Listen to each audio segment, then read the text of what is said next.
The Palestinian papers, they didn't give us a lot of new information, some, but not a lot. But what they revealed is a very weak position of the Palestinian negotiators. I mean, they have, I don't blame them for this, they simply are in a weak position. And that showed in the offers that they were making. At the same time, it showed the total arrogance and contempt of the Israeli negotiators, who assume, and on the basis of the distribution of power in the region, it's understandable, they assume they can get what they want. And it also showed the contempt of the United States. The statements by Condoleezza Rice and Hillary Clinton were dismissive of the Palestinians, were pretty ugly. So it showed something about the attitudes of the participants, which is not a great surprise, but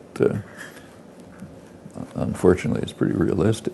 As for the prospects, I think the options are not being described accurately by those who have Palestinian interests at heart, either the Palestinians themselves or the solidarity groups.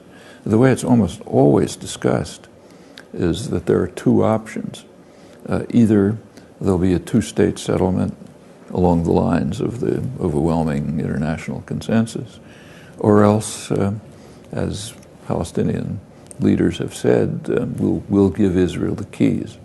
They can take over the whole territory, and there'll be an anti-apartheid struggle on the South African model.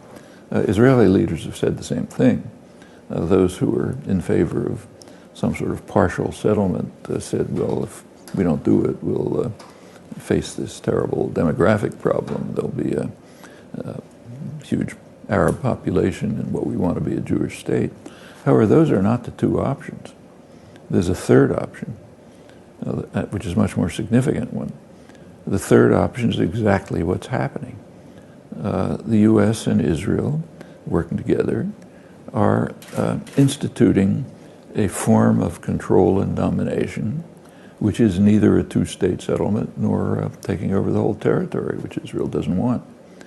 They've created a framework. It grows out of old plans, going back to the Alon plan, took another form under the Sharon plan, and Olmert had his own version. But basically, Israel takes everything to the west of the annexation wall, it's misleadingly called separation wall.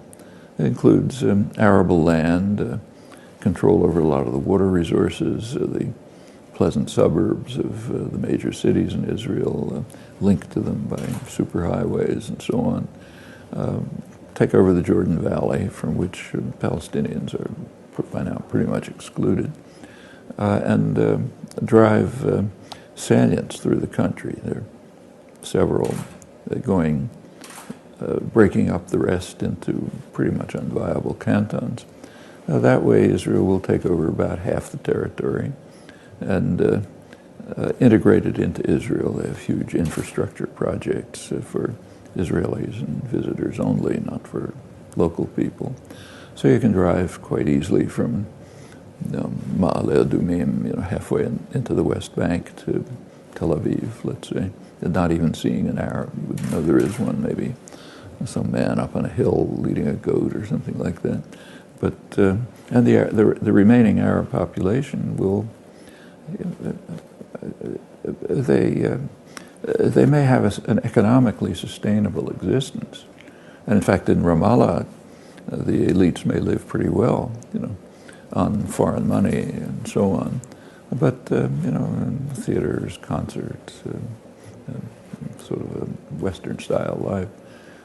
But a neo-colonial arrangement with no prospects for any form of independent development. And the rest all drift away. And as far as Israel's concerned, that's fine. They don't want them. So there won't be a demographic problem. Too many Arabs in a Jewish state, and there won't be two states. That's the ongoing option. And there isn't going to be any handing over the keys. Israel's not going to take them. Meanwhile, Gaza will be kept separate from the West Bank. That's in violation of international agreements, but Israel and the U.S. have been dedicated since 1991, actually, to separate Gaza from the West Bank. By now it's a very sharp separation. Gaza will just stay an open-air prison, as it's often called.